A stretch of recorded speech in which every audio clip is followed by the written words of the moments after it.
تیر چلانے والے کا نام حرملہ بن کاہل اسدی لکھا گیا ہے۔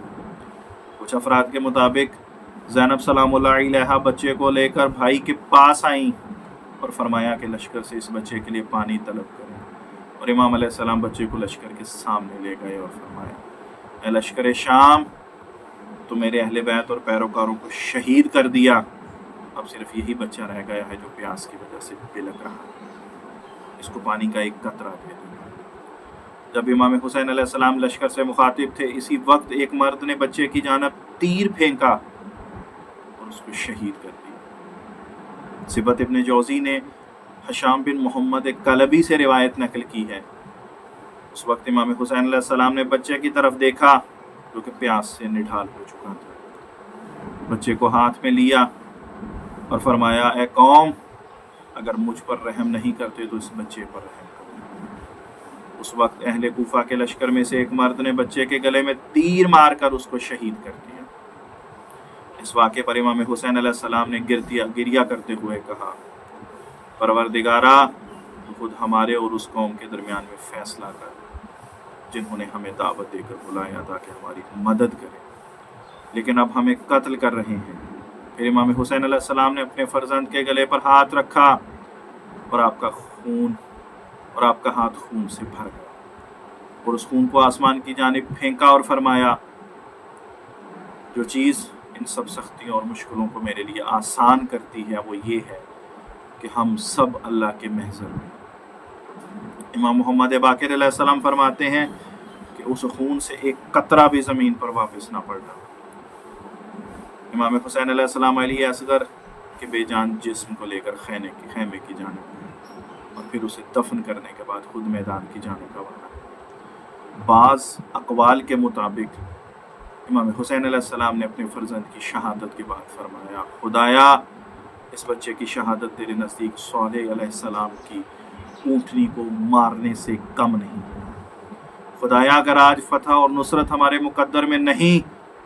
تو اسے اس دن کے لیے قرار دے جو ہمارے لیے بہتر ہے۔ کہا گیا ہے کہ امام حسین علیہ السلام نے اپنی تلوار سے زمین کو کھود کر ایک چھوٹی سی قبر بنائی جس میں بچے کو دفن کر دیا، لیکن بعض مورخین نے لکھا ہے کہ امام حسین علیہ السلام نے علی اصغر کو خون بھری حالت میں خیمے کی جانب لائے اور حضرت زینب کبریٰ سلام اللہ علیہ کے سپرد کی،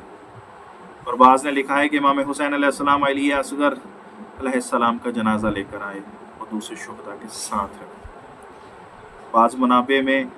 بنی اسد کو حضرت علی اصغر علیہ السلام کا قاتل کہا گیا، لیکن کسی کا نام ذکر نہیں، جبکہ بعض نے حرملہ بن کاہل اسدی کا نام ذکر کیا۔ زیارت شہداء میں بھی حرملہ کا نام آیا اور اس پر لعنت کی گئی۔ بعض میں ہانی بن سبید حضرمی کا نام بھی ذکر کیا گیا۔ آپ کے دفن کے متعلق اختلاف ذکر ہوا۔ امام حسین علیہ السلام نے اپنی تلوار سے قبر کھودی اور انہیں دفن کیا۔ امام حسین علیہ السلام نے بچے کو خون آلود کپڑے میں لپیٹا ہوا زینب کبریٰ سلام اللہ علیہ کے حوالے کیا، دوسرے شہداء کربلا کے ساتھ لٹا دیا۔ بعض ان کے دفن کا مقام دوسرے شہداء کے ساتھ اور بعض امام حسین علیہ السلام کے سینے پر دفن ہونے کے قائل ہیں۔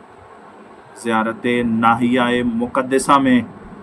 یوں بیان کیا گیا ہے کہ السلام علی الرضی الصغیر، سلام ہو اس چھوٹے شیر خوار پر کے الفاظ کے ساتھ سلام بھیجا گیا ہے۔ اور اسی طرح زیارت سید الشہداء میں حرملہ بن کاہل اسدی کا نام علی اصغر کے قاتل کے عنوان سے آیا ہے۔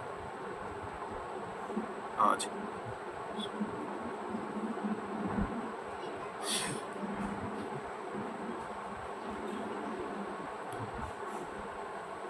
شہزادہ علی اصغر کا وجود آنے والی نسلوں کے لیے ایک خاموش پیغام ہے کہ حسین ابن علی میدان کربلا میں جنگ کی غرض سے نہیں آئے، اگر وہ جنگ کی غرض سے آتے تو وہ اپنے شیر خوار بچے اور اپنے اہل و عیال کو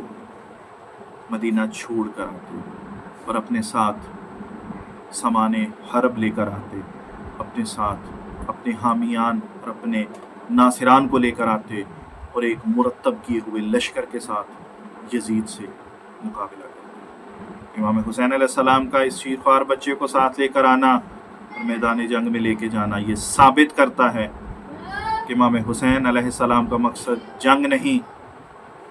بلکہ اپنے نانا کی امت کی اصلاح تھا۔